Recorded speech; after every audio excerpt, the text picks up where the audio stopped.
Hey guys, welcome to my video where I use exposure therapy to treat my choking phobia. So today, I'm just gonna have some cheese sticks. I'm not really hungry today, to be honest. I know I have to force myself to eat, therefore I'm making these videos. I just am not a big fan of eating right now. I'm just not hungry. Although I know that if I start doing my routines of the normal things that I do after I eat, without eating I won't have energy, and therefore one can even make the case it could cause more anxiety, and therefore sorry, just hold on a second. Therefore, it's obviously much, better for a person to eat than not to eat. So we're watching that video yesterday about relaxed diaphragmatic breathing, and how we can see some of the unfortunate symptoms of panic attacks: dizziness, lightheadedness, weakness, shortness of breath, a sense of unsteadiness, tingling feelings around the mouth and fingertips, and muscle spasms in the hands and feet. I think some of the other ones that are missing is a feeling of a lump in your throat, trouble swallowing, trouble speaking, trouble thinking. Is sweating there? I get sweating. And like a feeling of choking or chest tightness. So those are also another ones. Alright, so let's begin with the exposure. I'm on a scale of 1 to 100 my fear of choking and or swallowing, because I also have these pills that I take. It's a 0. It really is. So nowadays I'm doing, let's just do the exposure and then I'll explain.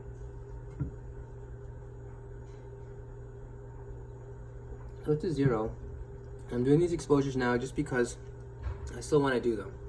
I still want to do something over and over again on a daily basis related to psychology, because I believe mental health is something that's kind of overlooked in my life, my community, and the people I'm around. And especially the traditional cultures, they don't really take it seriously. So this is something I want to do regularly, hopefully to benefit family and friends. Secondly, I want to also talk about exposures. I'm definitely going to transition from an exposure-based video to, like, after the exposure, we'll talk about a specific mental health illness. For today, it's going to be depression. So let's begin. We'll first do the exposure, then we'll talk about depression. Learning to use relaxed diaphragmatic breathing can help reduce, if not eliminate them. I usually suggest that individuals practice the following just before going to sleep, as they are lying down and wearing loose-fitting clothes at that time. As you lay in your bed comfortably on your back, take several gentle breaths that raise the area around the belly button slightly as the diaphragm moves down. There should be no real effort as you do this. As your diaphragm moves down, it creates a vacuum that draws air into the lungs. As you exhale, pause for a moment before taking your next inhalation. Again, these should all be gentle, comfortable movements. As you can see in this demonstration, there is very little movement in your abdomen. After a few days, you gain an internal sense of what feels right for you, just as you have an average distance you step when you walk, even though you don't think about it and have never measured it. Once you have a... Guys, this food is really gross. So, you're gonna watch me cook fries now while we do this exposure.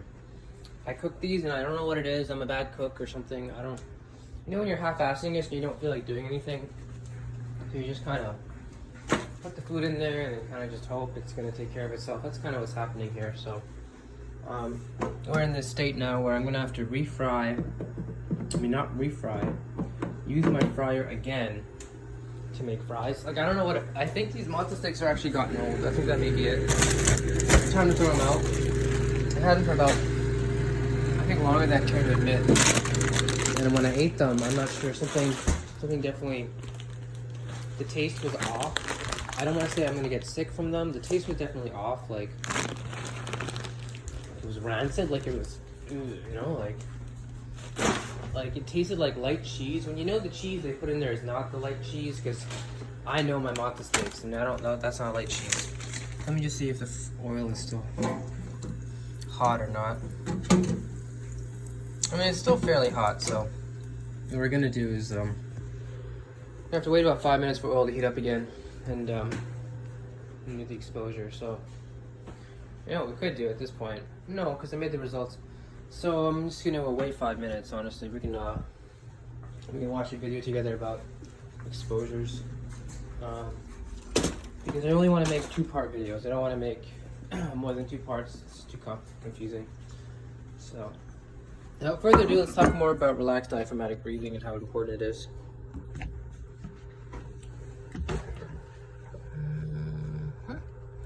See if I can get the camera straight so that you can see to it better.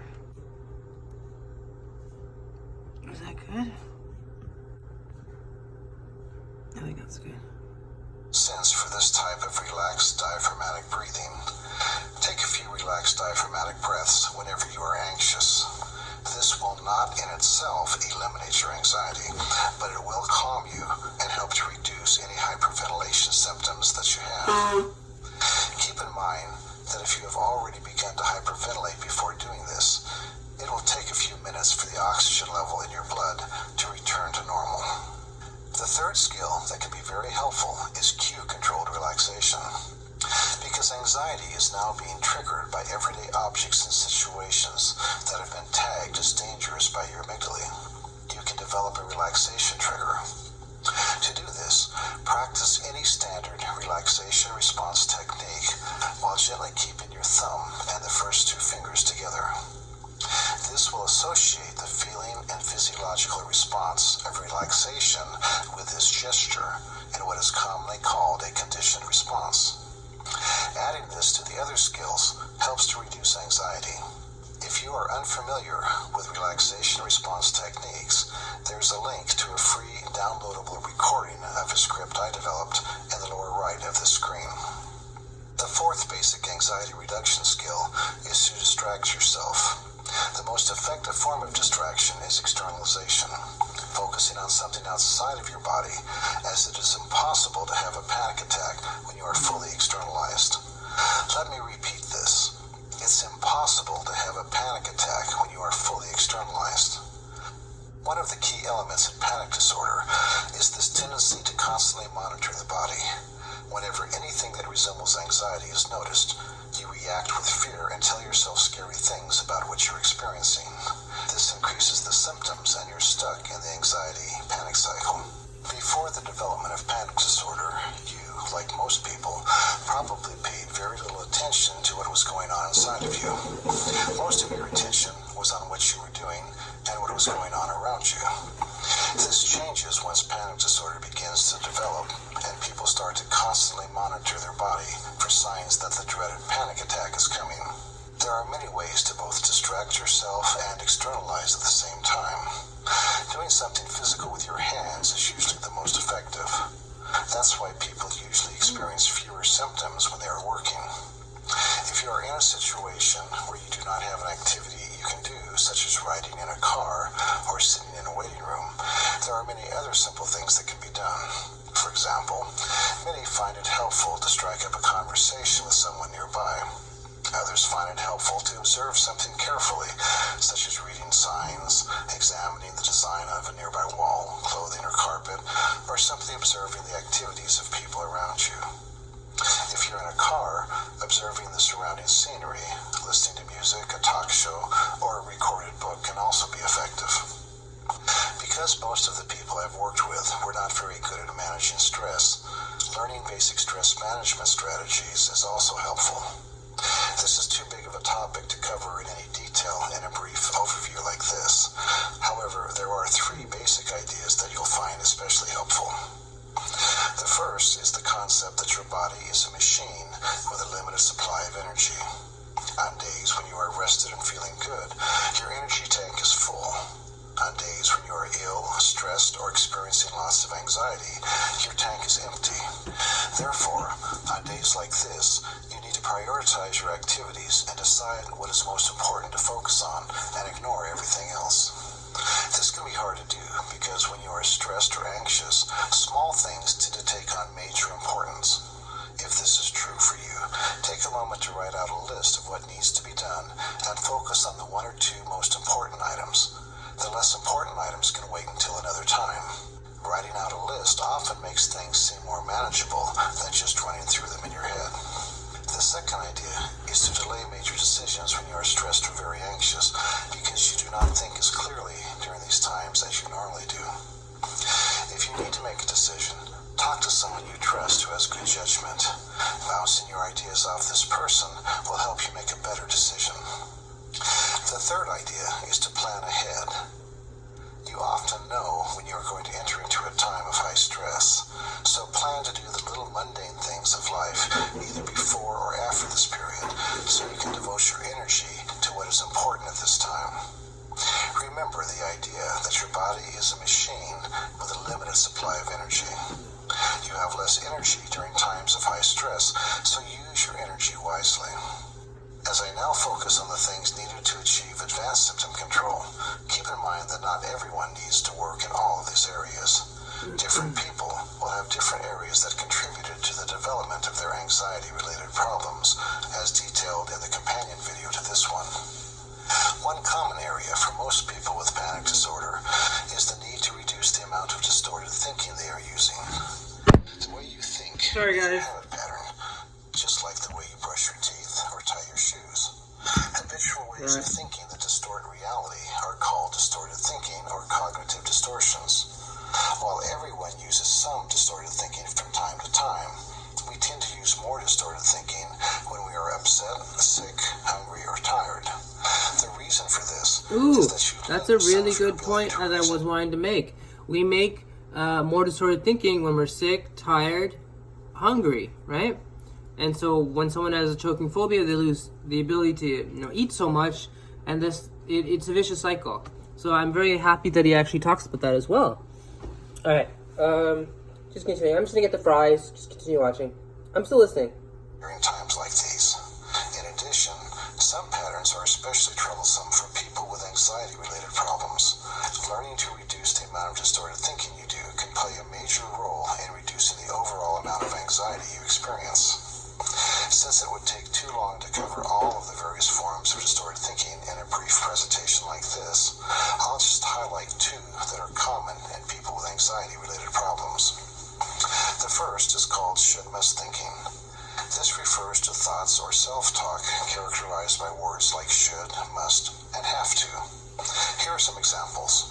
I have to be on time. People should be more polite. That person should learn how to drive. This type of thinking transforms your preferences into rigid rules. When the rule is broken, it causes major distress. You also tend to become problem-focused rather than solution-focused. This means that you focus on how awful the situation is, rather than think about what you can do to make things better. Learning to counter such thoughts with rational self-talk helps you to calm down and focus on the choices you have. With practice, you find the rational self-talk becomes a new way of thinking in these types of situations. Hey guys, so I'm back with food that's hopefully tastier. And so I'm going to do the anxiety again in terms of like what my anxiety level is. It's a 1 now instead of a 0 because my brain, my phobia brain is saying, my fear brain is saying, these are, not as soft, right? They're round, they have sharper edges compared to the rounder edges of a mozzarella stick. So that's why it's a 1. That's choking phobia. So next thing I do is just do the exposure. Hopefully it won't burn my mouth.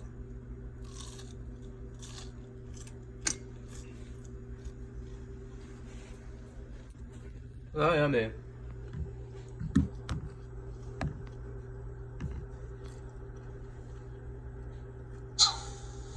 Using our examples of should-must thinking, you can substitute words like want, like, or prefer, and then follow this with a statement that acknowledges reality. So, when you catch yourself saying, I have to be on time, you would tell yourself, no, I don't have to be on time. I like to be on time. However, with this traffic, I'm probably going to be late. There's nothing I can do about it, so just relax and get there when you can. My friend will understand. A possible challenge for the thought people should be more polite would be, it would be a great world if everyone had manners and was polite. Unfortunately, this is not the case. There are many rude and inconsiderate people in the world. I choose to focus on my behavior. I don't have to be rude in return. While it takes practice to become skilled at noticing your distorted thinking and then answering it with a rational self-talk, it's amazing how it changes how you think and react to situations. One other thing that happens is that you tend to feel more in charge of your life. When you use should-must thinking, it feels like an invisible parent is making you do things you don't want to do. When you begin using the language of choice, you become the one who is deciding what's best for you. You begin to see more clearly that life is simply a series of choices. You choose things that you think will benefit you in some way and avoid things that you feel will harm or not benefit you. As you begin substituting want, like, and prefer for your shoulds and must, you will also probably find that you'll discard some of your should-must rules. You'll probably keep others, but now you'll be able to break the rules when there's a good reason to do so without feeling anxious. A second type of distorted thinking common in people with anxiety-related problems is what-if thinking, which is more formally known as negative anticipation. This type of thinking is characterized by imagining a host of frightening possibilities. For example, when planning to go somewhere, people who tend to hyperventilate might have the thought, I might pass out. This thought then generates a host of frightening thoughts and images of passing out, along with negative consequences that might follow. When challenging what-if thinking, it's important to look at your track record. How often has this actually happened in the past? This is often difficult because what-if thinking tends to be accompanied by emotional reasoning. Emotional reasoning is when you use emotions to evaluate the possibility of something happening. In other words, if it feels like something might happen, a person then thinks that it is likely to happen. Unfortunately, this feeling is usually being fueled by anxiety and is not based on reality. When I ask a person who's thinking that they might pass out, how likely is this? They normally respond that it's very likely. When I then ask, how many times have you actually passed out? They usually respond, I've never passed out. So based on emotion, it's very likely. However, based on past experience, it's very unlikely. The key point is that feelings are not facts. Sometimes they come from rational thinking, and sometimes they come from very distorted and irrational thinking. You always have to evaluate your feelings with the cognitive or thinking part of your mind. To summarize, challenging what-if thinking involves 4 steps. First, based on reality rather than emotional reasoning, how likely is it? Second, how bad would it be if this happened? Third, what is my plan to prevent this from happening? And finally, what is my plan for coping with this if it were to happen? Let's continue with the example of a person who's going somewhere and thinks, I might pass out. 1. How likely is this? Based on the past, the odds are very low that this will happen because the person has never passed out. 2. How bad would it be? If a person is using emotional reasoning when thinking about this and saying something like, this would be the worst thing I can think of, I usually have them imagine a scale from 1 to 10, with 10 representing having someone you love die, or you dying from a wasting disease. Next, consider that if you passed out due to hyperventilation, which is not very common, you would have time to sit down so you wouldn't hurt yourself. You would then also regain consciousness fairly quickly. I have the same kind of symptoms where sometimes, if I'm not really doing my exposures, I would feel like I'm gonna choke and die, right? I'll give you an example. I was eating one of those Cadbury eggs, and I thought some of the plastic, I may have swallowed it. So I thought I was choking, and that the plastic was slowly going into my throat, right, cutting off the oxygen supply somehow. And it's only a matter of time before I guess, start coughing, and then that's the last thing I'll be hearing is my own coughs before I die. You know, great thought. Now, the thing with that thought is, eventually, after a certain period of time, you realize that thought's never gonna, like, that image in your head is never gonna come. You're never gonna hear yourself coughing. You're never gonna, your last, sound is not gonna be yourself coughing, because you're not coughing. You're waiting for yourself to cough, because that's what you're supposed to believe happens when you choke. You're just not coughing. And then something clicks in you. It's like, if you're not coughing, if it's taking this long to cough, right, perhaps everything's okay. Now, obviously, the fear part of your brain overrides that if you're not doing exposures, hence you're, having this problem panic attacks. This is what he's saying though. Like at the end of the day, you know, how bad is it going to get? You're going to cough. Okay, so then let's wait for the cough, right? And you may even force yourself to cough a couple times, and then you convince yourself that's the cough. And then you wait a little longer because you said no, it has to be like almost like an unconscious cough because you're choking. You're not in your control. And you wait and you wait, and if you know, at the end of the day, you're going to find a resolution, which is either going to the emergency room because you think you have a panic attack, or going to the emergency room because you think you have a heart attack, or doing some mindfulness breathing exercises and not wasting your time and, you know, taxpayer money, and just feeling grounded, and maybe doing an exposure later when you feel more relaxed. So these are important things to kind of differentiate between, you know, what to do when you're having a panic attack versus you know, heart attack, and kind of differentiate the difference. Just let your brain just wait. Like, okay, if you're really choking, if you're really gonna pass out, like this guy's using an example, then wait for you to pass out. Think about it logically. How does a person pass out? They have trouble breathing, then they're gonna have to sit down for a bit, then they're gonna get lightheaded, then they're gonna like probably start saying crazy things, the next thing they know, they pass out, right? And ask yourself, where are you on that stage? And just simply wait it out. You know, it really is that simple. It sounds scary, and it is. It's also incredibly simple. It's scary and simple. It really is. It's not scary simple, it's scary and simple. I mean, there's no, you know, abstract, really a lot of theory. It's more of just application. And this is why I'm showing you guys the application. Alright. Oh, low power mode. 1 second. Alright, so I'm going to wrap this up soon because I got to charge my phone as well. Alright. As your body readjusted the oxygen and carbon dioxide levels back to normal, the main consequence of passing out would be embarrassment. While embarrassment is unpleasant, it's way down the scale from truly catastrophic things that could happen. 3. What is my plan to prevent this from happening? People often have things they can do to reduce hyperventilation, such as diaphragmatic breathing, having their coping self-statements on a card they carry, or having something to eat, and so on. 4. What would I do if it were to happen? I usually go through the specifics of what a person could do if he or she felt like she'd pass out. First, you'd want to sit down so you don't hurt yourself. Second, you need to have something to say when you're feeling better in case there are people around, such as, I'm okay, I've just been a little weak lately, give me a few minutes and I'll be fine. After thinking through a what-if thought like this in detail, you then need to compress it into a short coping self-statement you can use to counter it whenever it comes up. Often, a person will write this on a card if the thought is a particularly troublesome one. Here's an example of what a person wrote for the thought, I might pass out.